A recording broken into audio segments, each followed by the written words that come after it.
Hello everybody, Chef Ben here. It's been quite a while since I've posted a video. A lot has happened, and I'm going to start posting more regularly now. Um, but today I'm not going to really talk about all the stuff that's happened. Instead, what I'm going to do is um, I was kind of looking at an old blog I used to write, and I came across some stories which I really like, and I don't really know what to do with them, so I'm going to read one of them out. I haven't read this since I wrote it in 2013, and wrote it on May 26th. It's May 21st today, so I mean it's actually almost exactly 5 years ago. So I'm excited to read it. I think it's a really funny story. So yeah, I'm gonna read this. There's actually a part two, which I'll probably do later, but then I'll get back into regular vlogging. So this is called the Paddleboat Saga. Now, the events I'm about to read to you are true. Everything I'm about to tell you really happened, and I repeat, it is all true. This is exactly how I remember these events unfolding, and perhaps someone else telling this story may remember things a little differently, but this is what it looked like through my eyes. Seriously. So the day was Sunday, May 26th, 2013. The place, Echo Lake, Yukon Territory. The time was somewhere between 10:30 a.m. and 11:30 a.m. Okay, sit down, strap in, and prepare yourself to sit on the edge of your seat. Things, as they say, are about to get serious. My wife and I, she was my girlfriend at the time, spent last weekend house sitting. Again, this was in 2013. I did not spend last weekend house sitting. My wife and I spent last weekend house sitting in an area of Yukon known as Ibex Valley. It's a beautiful place, lots of trees and wilderness, lakes, animals. It is all quite wonderful. The house, which we were looking after, was equipped with a massage chair and a jacuzzi tub, as well as a lakefront view. The people who owned this house also had, down by the lake, 2 paddle boats and a canoe. Sunday, being our last day in this house, and the first day that we didn't have to rush off to work, we decided to go for a paddleboat ride. This, my friends, is where the story really begins. The 2 paddle boats were not in the water. They were at the water's edge, still flipped over from the past winter. And we were determined in having to actually launch the boat would not deter us. Once we decided which of the 2 crafts we would be taking out, it was simply a matter of flipping it over, putting it in the water, and hopping on. Or was it? The paddle boat was heavier than it looked. But with determination and the need to not look like a fool in front of my girlfriend, I gave a mighty heave and a wild cry, and with that, the boat was almost flipped over. As I struggled with the weight of the craft, the uneven ground, and my desperate need to look cool, I gave another mighty heave. Just as I was about to flip the boat once and for all, my foot slipped. It could have been disastrous. Luckily, Suzanne was there to help. Have you ever heard about those women you see their children pinned under a car or something, and then lift the car due to adrenaline and primal need to save their child? Well, it must have been something like that, because with one hand, and what appeared to be as little effort as possible, Suzanne not only caught the boat, but flipped it right side up and began to proceed toward the water. Did I forget to mention that my back had been hurting, also my leg and my wrist? That must have been why I was having such difficulty. Now that the boat was flipped, I noticed something that didn't scare me at all. Something that caused a very odd reaction in Suzanne. The boat was full of spiders. Now, I'm not afraid of spiders, per se. Suzanne, on the other hand, is. In fact, she's so afraid of spiders that she shrieked in such a way that it sounded like it came from me. If I didn't know any better, I would have said that the sound had come from my own lips, but I know that could not be true. As I stood back contemplating how Suzanne's shriek had sounded like it had come from me, she grabbed a stick and went about removing the hundreds, if not thousands, of spiders from the boat. When the stick proved to be an impractical spider removing method, she instructed me to go grab some paper towel from the house in order to speed up the spider removal process. I know she wanted to stay behind and look tough, and not wanting to hurt her feelings with the suggestion that she go get the paper towel. Due to her current level of fear, I was gone before she finished the sentence. As I scaled the hill leading up to the house, I reflected on how brave I must have appeared to my girlfriend.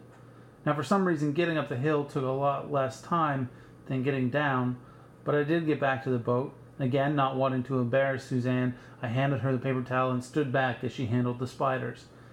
I'm so proud of how I dealt with the situation.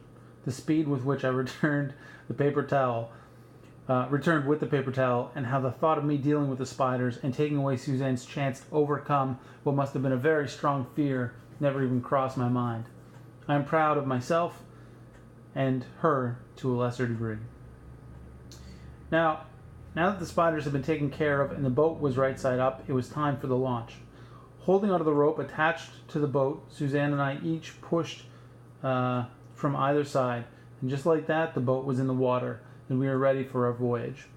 As I am a gentleman, I held the boat while Suzanne got in. I assure you this had nothing to do with my fear of falling in the freezing cold lake. Well, to call it fear is a little much. I would call it an aversion to falling in the freezing cold lake. Either way, we were both in the boat, and it was time to leave the shore behind.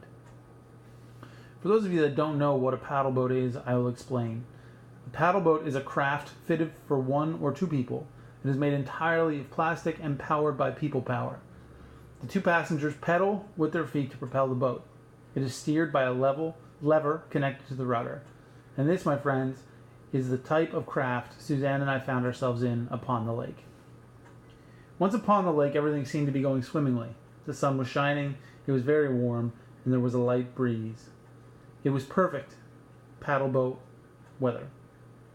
As we made our way out to the center of the lake at a leisurely pace, we began to notice some weird things floating in the lake. As a person who spent much of his youth in a place commonly referred to as the City of Lakes, I've seen a lot of odd things floating in the fresh water. The things I saw floating in this water, however, were like nothing I had ever encountered before. There were 2 main floaties. One was white and green and resembled nothing. The other was covered in coarse, thick, long black hair, and again, there was nothing I could associate it with. Not willing to be deterred by what I can only assume were the sheddings of some lake monster, we pedaled on. I like to go fast, and frankly, the speed at which we found ourselves traveling the lake simply wasn't doing it for me. I shouted to my crew, Suzanne, full steam ahead, and with that I began to pedal as fast as I could. Suzanne held her own, and as we began to gain speed, the wind blew through my hair. I got an urge. I shouted, "Faster, faster!" Our legs became a blur. And once we reached the pinnacle of our speed, I cut the rudder hard right. It was a crazy thing to do, but I had crazy in my heart that day, and our legs tirelessly propelling the craft, I yelled for the world to hear, "Donut!" There, surrounded by pristine wilderness on a not so pristine lake, we did what would have been one of the sweetest donuts anyone in the history of humanity had ever done. You can argue this point with me all you want, but Suzanne and I know what we did that day. After the donut, both of our legs were pretty tired, but before we could decide to take a rest, I noticed something that caused immediate panic. Our boat was taking on water.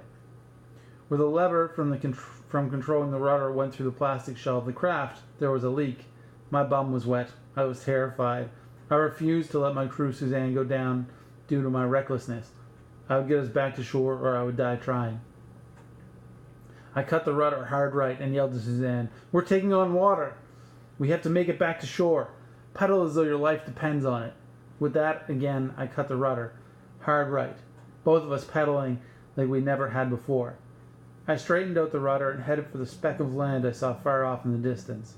I wasn't sure if we were going to make it or not, but I knew we had to try. As we made our way back across the mighty lake in search of dry land, the sky began to darken, the wind began to blow, and the lake became angry. I would not fail in my quest to bring my crew back to shore alive. I would battle sea and wind and rain and even a lake monster, as long as he wasn't too big, to make sure that my crew was safe. And with that in mind, I pushed harder. I could see the shore now, the wind and water thrashing us side to side. I was blind with determination. Thunder! Or maybe my foot slipping off the pedal. I had no time to analyze. "Faster!" I yelled. "Faster!" The 2 of us, our legs straining to keep up, our muscles fatiguing Just when I thought we could not go on anymore, I noticed that the boat was no longer taking on water. I called for a full stop, and with that we rested. The sky cleared, the water calmed, and the wind once again became a gentle breeze. We were once again safe, floating effortlessly on the lake. After a brief rest and a quick check of the boat, I decided it was safe to once again resume our journey. I cut the rudder hard right and brought the boat around. In that moment, I didn't know what I know now, and I didn't know that if I did know, I would do things differently. What I do know is that we were not just heading out for a nice pedal on the lake. No, for that would be too simple. We, my crew and I, were headed towards our destiny. So that's a story I wrote like 5 years ago. Half of a story I wrote 5 years ago, called the Paddle Boat Saga, Part 1. Anyway, yeah. So I just wanted to read that out loud. And yeah, so I'll do the second part soon. But you get the idea. Now, I'll do another video real soon explaining all the things that have been happening and what's new. And there's a lot of stuff. But anyway, that's it for today. Have a great one.